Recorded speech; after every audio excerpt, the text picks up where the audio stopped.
I don't play this game in any way, shape, or form. Never tried it, never played it, watched it. Wasn't for me. Knew I didn't like it. I played a little bit of the style of it with the DMZ type of stuff in Call of Duty, but it's not the same, but sort of.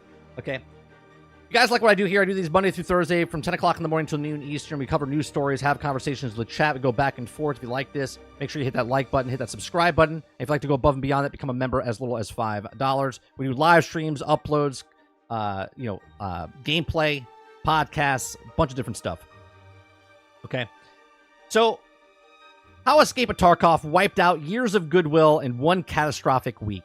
Now, we always talk about goodwill, okay?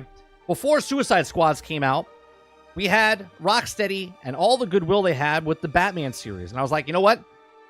I'm not going to hate on them because there's no reason to hate on them because they have all this goodwill ahead of time. Same with CD Projekt Red. CD Projekt Red had all this goodwill because of the Witcher 3 series. And then they had Cyberpunk come out, and they kind of blew all that goodwill. Bethesda with Fallout 76. And the list keeps going on and on and on, right? You have this goodwill built up, and then they shoot it. They just open up the door and just chuck it out the window, okay? Because greed, okay? Because of greed. So, I know of the story. I don't know of this story. So, I know what happened. I know they came back. I said, you know what? I'm not going to talk about it. We're going to let it settle a little bit. And this is what's happened. This is like a rundown of everything that happened with the Escape from Tarkov developers, okay? So how Escape of Tarkov wiped out years of goodwill in one catastrophic week. The $250 Unseen Edition should have been unheard. Okay? So it's a bad time to Escape of Tarkov fan. Developers of Battlestate Games announced this week an edition of the $250 edition of the extraction shooter, which included the full PvE version of the game, bigger pockets of the PMCs in the full version, and an equipable item, and also make an AI-controlled scabs less aggressive to players. Now, the brutal survival-focused Battle Royale Tarkov special sauce is a mix of scarcity, danger, and rare opportunities.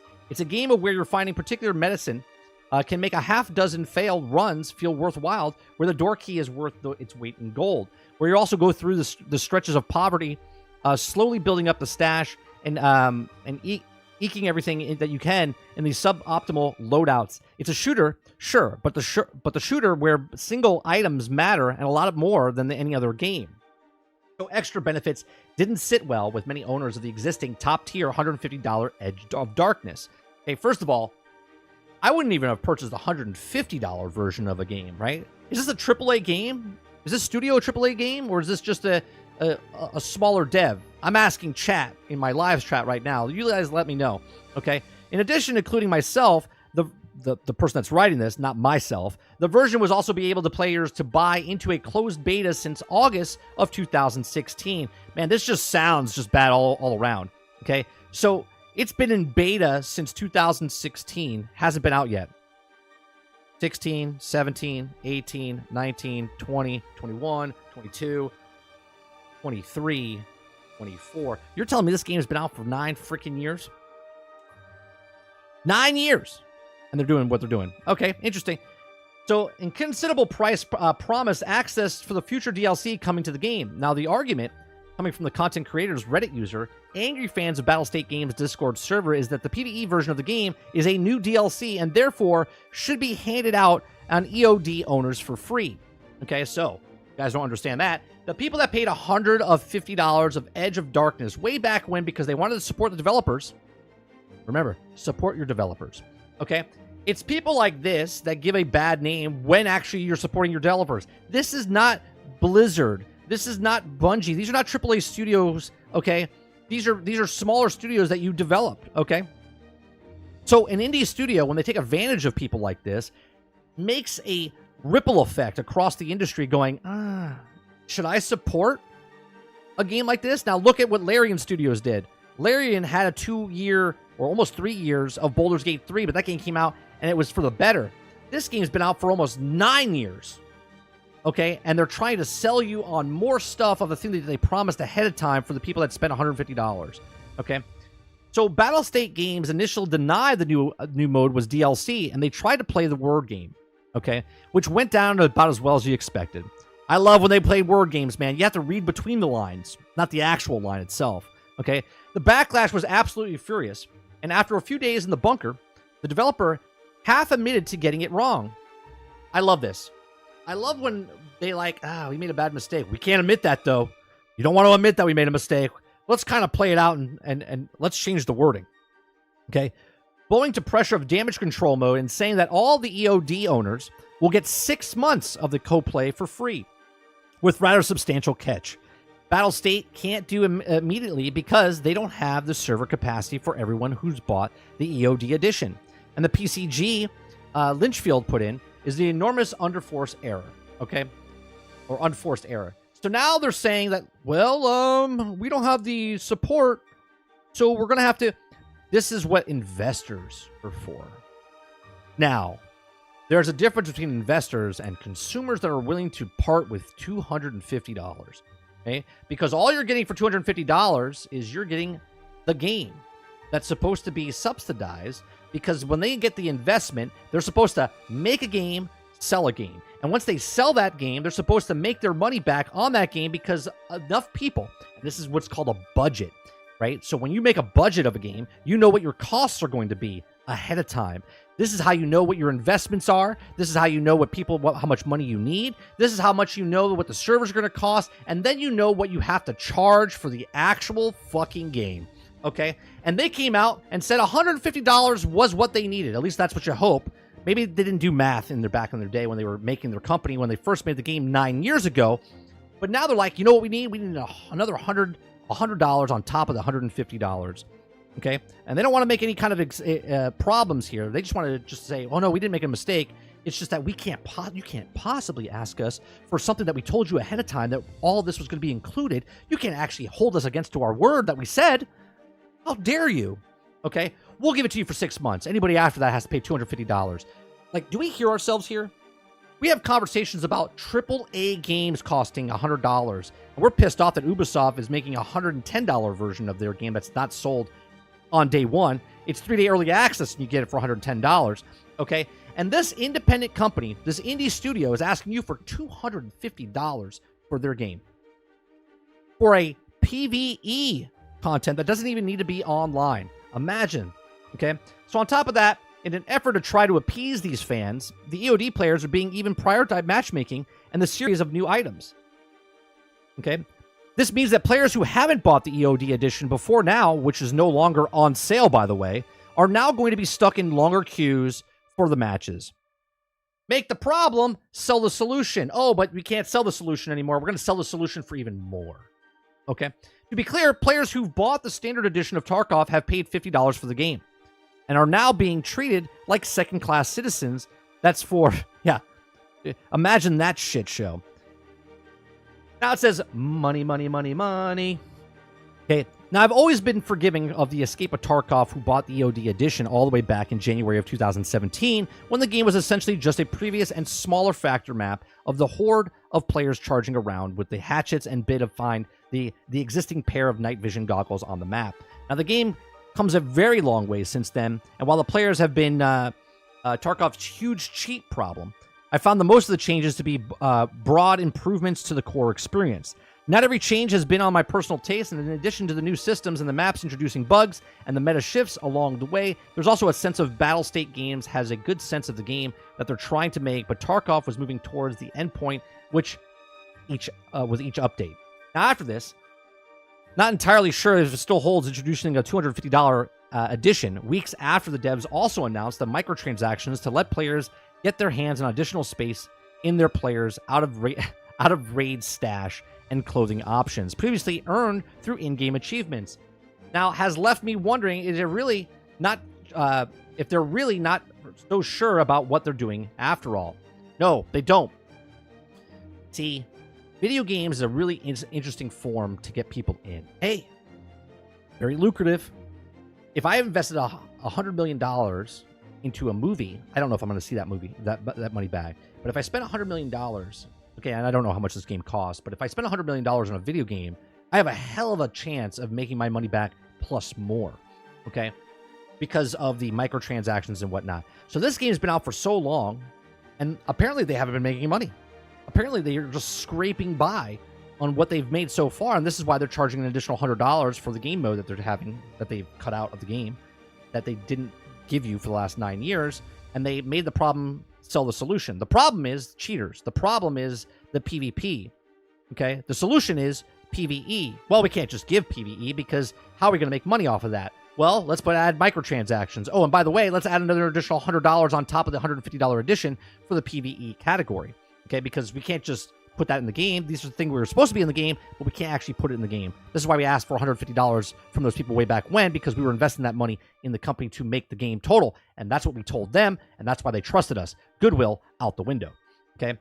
He says, I'm not annoyed about the addition of the PvE mode, but there's also messed around who got access. It's clearly downloadable content that should be made available to everyone. Now, Battlestate made a big mistake. Not sure enough has begun rolling it back. Now, the game director, Nikita, started claiming that the feature would be available to everyone at the game's 1.0 release.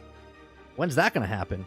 Okay, but such as fury of a fan base that this desperate attempt to change the narrative, Battlestate shortly afterwards announced that everyone was going to be allowed in alongside promise to get rid of the promised EOD prior queue.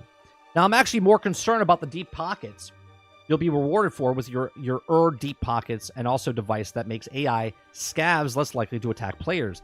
Key elements of Tarkov are also scarcity and threaten to losing items that are also even in the absence of other players in the hostile environment.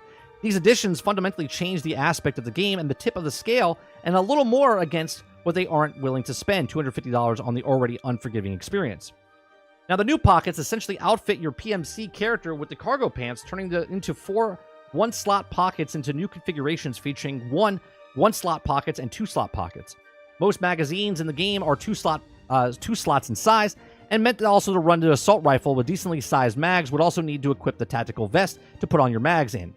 Several quests in the game are also restricted on tactical vests and other gear, meaning that the challenge was manufactured to make quests more difficult. Imagine that. Studios don't do that.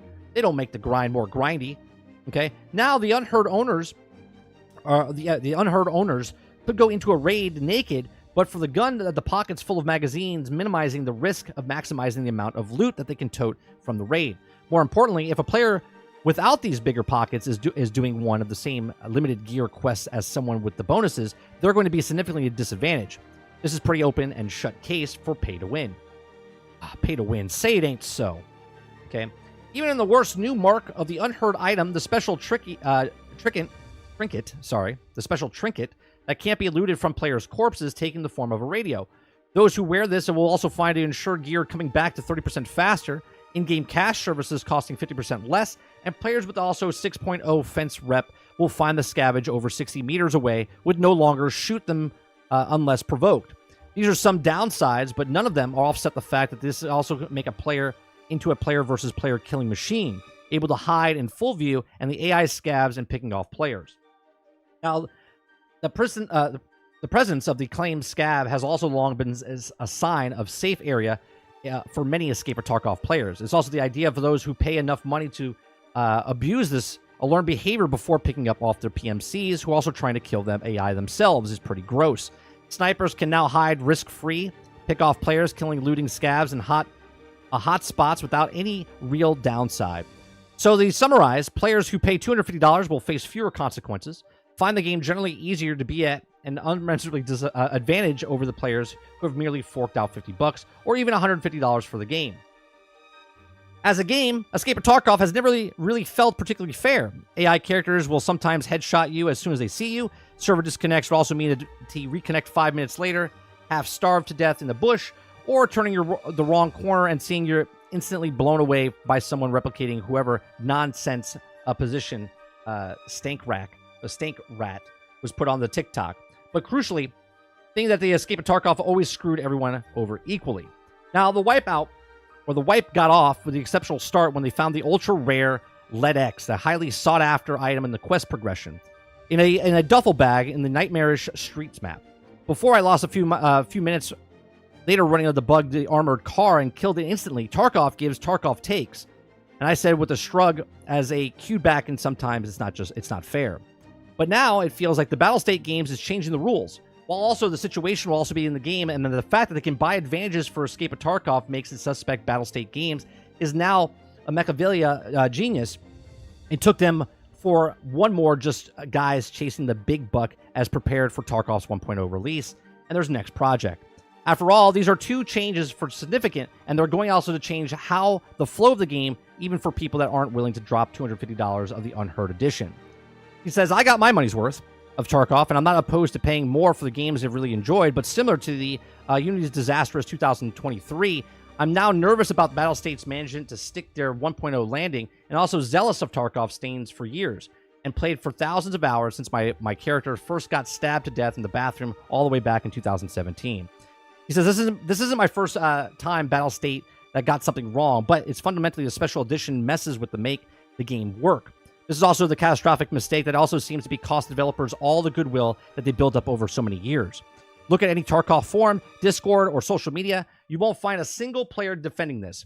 I can relate, he says. It's also been rough. It's also all forgiving, but sorting players into haves and have-nots early on whether they pay more up front is starting to feel a lot like it also final escape from Tarkov's myself and never look back. Now, here's my thing. I don't play Tarkov. Never have, never will, never interests me. Maybe I would have played it back in the day when I was younger and I liked those type of games. Okay. But this is just yet another company that now goes in the book of, scummy practices. Okay. What they're doing here is no different than what Activision Blizzard has done. No different than what EA has done. No difference what Ubisoft has done. They have now joined the ranks of greedy developers, companies, studios, okay? And when people come in and always say, well, I'm not supporting the publisher, right? I'm not supporting Blizzard. I'm helping the devs out. Sometimes the devs are the exact same people that are making the games. And video games is a form of where people are trying to take advantage of things, okay? Look at the day before, not The Last of Us. The day before. The day before was trying to scam people over. They were trying to make it look as good as possible. They were trying to nickel and dime people, okay? It just didn't you didn't see what it was in its true form until it got really close to the end. And then you're like, well, what the hell is this? And then obviously the consumers were smart enough to not dive into the day before, and they saw that it was a scam. Then there's people that have been playing the long game. They're like, well, we have our clientele, and we took advantage of the clientele that we have. And then there's people that, well, they like the game, so let's try to milk them for a little bit more. Let's change the game and make it a little bit more problematic, and we'll sell the solution, right? And this is scummy practice. Now, I'm not going to tell you if you should stop playing the game. If you've got your money's worth, you got your money's worth. But I would say in the future, before you give your hard-earned money to a company, make sure you do some research what they've done in the past. Because now when this Battlestate Games makes their next game, and what they're doing with this game, okay, you might have made this game or played this game and you got your enjoyment out of it. But just be forewarned that if they try this now, they're going to do it again, because this is a testing ground for what they can get away with for their next game that they're creating or the next thing that they're doing, right? But these are just my thoughts. Let me know yours in the comments section down below. Please make sure you share, like, subscribe. And if you like what I do here, please make sure you check out some of our other videos. Thanks for watching.